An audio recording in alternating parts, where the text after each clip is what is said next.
Halo guys, selamat malam. Benar kan selamat malam ya, benar di sini pukul 2:40 waktu Indonesia bagian barat.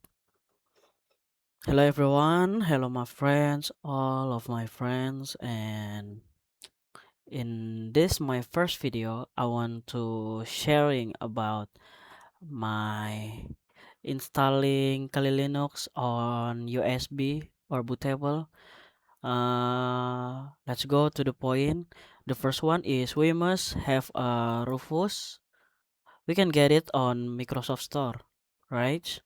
And the second is you can open on KeyBitTorrent on Firefox, on Chrome, anything else. So you must download firstly. You just this, man. Just this, yeah, guys. Don't be worried. Firstly, you must download it. If you don't, keep it torrent, right? The first is you must tap Kali. You scroll down until you seeing left boot. So you open it and you scroll down again. You you touch the torrent, just the torrent, right? If you don't, you open keep it torrent and run. Wait for a bit, yeah, guys. Choose English and next and next. So like that, guys.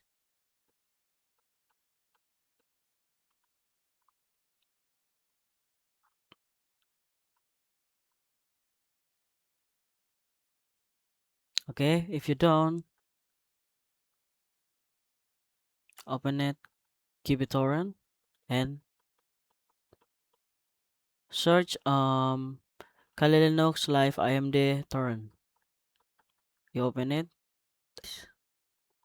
okay, original, and then you okay. If you wanna faster, you must setting, downloads, and then scroll down. Wait for a bit. I can see it. Connection. No. Speed. Oh yeah, speed, guys.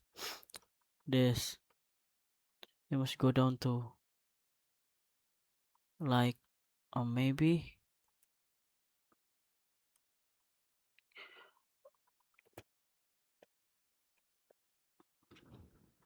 5,000. Okay, guys, 5,000. Dan upload is itu okay. Yes, see it, bro. Oh ya, sebelum itu kita tanya sama abang gua. Apa kelebihan dari keuntungan apa kelebihan dari bootable USB Kali Linux dan kekurangannya? Kalian bisa lihat sendiri, guys. Bootable USB Kali Linux ada yang namanya plus minusnya, of course. Setiap barang pasti ada plus minusnya. Jadi kelebihannya itu kita bisa pakai non persistent. Jadi default. Setiap kita ngereset, tiap reboot, jadi dia otomatis ke ngeribut, jadi ulang lagi.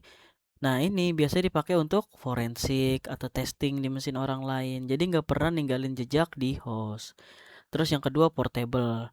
Bawa Kali bisa kemana aja, tinggal colok, nggak perlu install di mesin sendiri. Jadi misal nih kita nggak punya laptop, gue mau minjem laptop temen gue buat open Kali, bisa guys, karena ada yang namanya portable.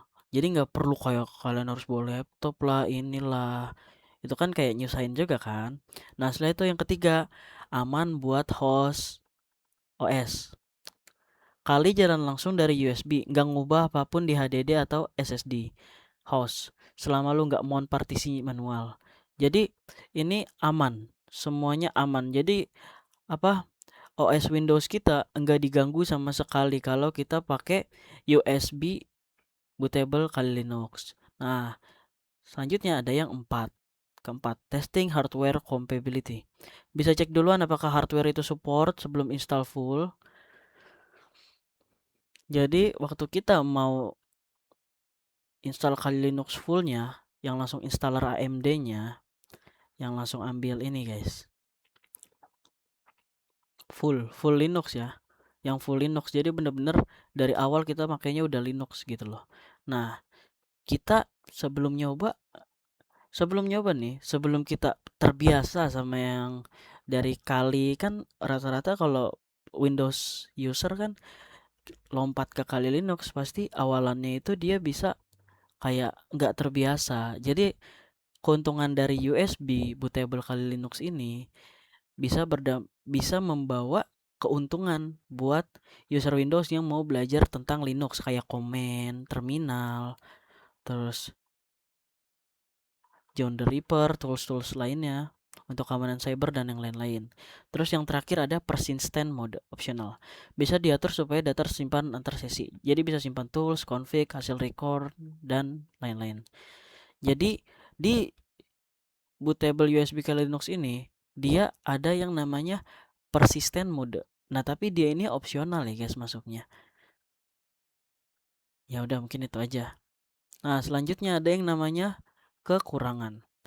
Jadi kekurangan itu yang pertama lambat dari USB. Karena USB kan internalnya kecil guys. Jadi kadang tuh bisa bikin lambat. Jadi kayak ya kayak kita pakai VirtualBox cuma kalau kita pakai USB bootable tuh kayak nggak ngeganggu HDD atau SSD, nggak makan internal. Jadi semuanya ditanggung di USB. Cuma minusnya ya USB gampang rusak. Nah lanjut yang kedua, USB gampang rusak tuh benar. Yang kedua, flash drive punya write cycle terbatas. Kalau sering dipakai lama-lama korup. Bener guys, karena sebelumnya ini gue buat konten ini karena file Linux gue korup. Jadinya gue install ulang sekalian record. Ya mungkin buat sharing-sharing aja lah ke kalian. Terus yang ketiga ada persistence mode ribet. Setupnya butuh partisi tambahan dan tetap ada limitasi dibanding install penuh. Benar banget.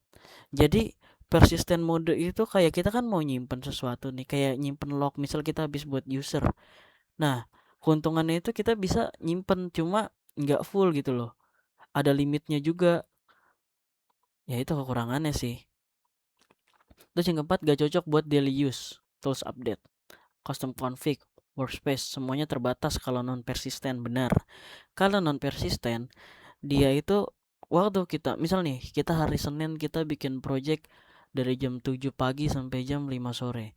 Nah, waktu kita udah matiin laptop kita, misal kita buka lagi besok atau enggak tengah malam. Itu tuh dia dari awal lagi lu bingung, guys. Lu bingung kayak ini gue dari mana lagi ya? Gue udah sampai mana ya? Pasti lu ngerasa bingung. Nah, terus yang kelima ada yang namanya boot dependency yang terakhir ya. Harus BIOS UEFI, support boot dari USB dan secure boot kadang bikin masalah. Benar.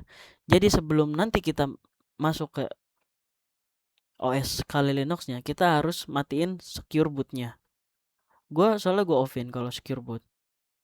Tapi kalau dari BIOS UEFI support boot dari USB ini, gue belum kena masalahnya. Jadi in that case, kapan pakai bootable USB? CTF atau Let's Path, Capture the Flag. To recommend, yes. Terus forensik di mesin klien, yes. Daily pen testing workflow, mending VM. Jangan kalau untuk buat daily. Terus belajar pertama kali, ya bener banget. Gue belajar pertama kali pakai USB bootable ini, bener-bener pertama kali. Oke guys, jadi di sini udah selesai, udah 100% ya. Jadi tinggal kita buka yang namanya Rufus, betul banget. Oke, kita buka, yes, yes. Terus kalian cari select. Nih, kita ambil yang ini.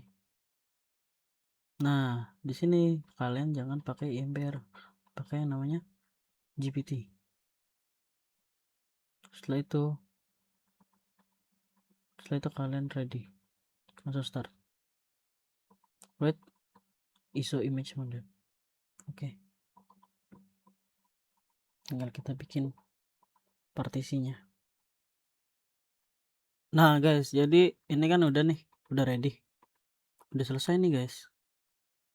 Kita tinggal lihat dari sini.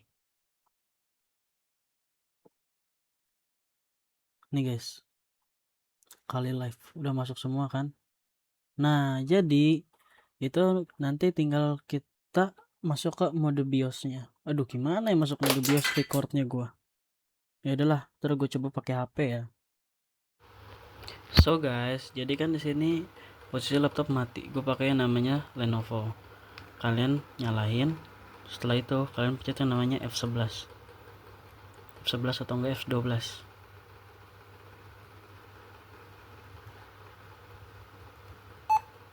Nah, setelah itu kan kalian masuk ke boot setup nih. Nah, kalian cari yang namanya ini nih, USB. Kalian pencet masuk ke dalam. Nah, ini secure bootnya sebelum itu harus dimatiin ya. Nggak boleh kalau nggak dimatiin. Nah, setelah itu kalian pencet yang ini, no persistent. Nih, kita pakai yang with USB persistence. Karena ini pakainya USB. Kalau kalian pakai yang live system atau ini atau start installer atau yang lainnya, nah itu nanti Windows kalian wassalamualaikum warahmatullahi wabarakatuh. Jadi pakai yang USB persistence, kan pencet langsung oke. Langsung deh dia booting ke mode OS Linux. Lihat ya, keren nih. Percaya nggak? Percaya, harus percaya. Oke, percaya. Lama anjay. Bisa nurun komen dulu nih karena baru awal nih. Kayak checking download gitu. Nih guys. Lihat. Tuh langsung masuk kan? Wah.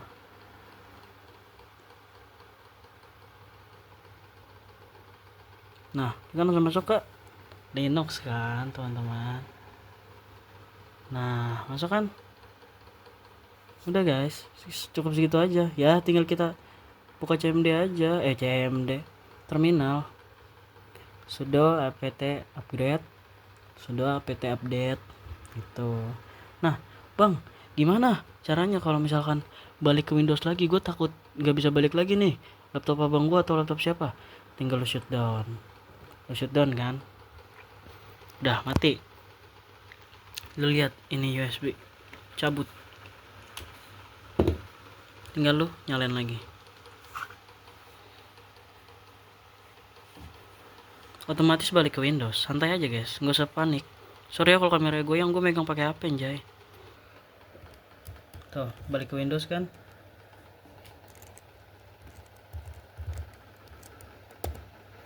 Oke. Udah langsung Windows guys. Oke, cukup sekian. Terima kasih teman-teman udah nonton kegabutanku dan make my portfolio download Linux USB bootable. Thank you.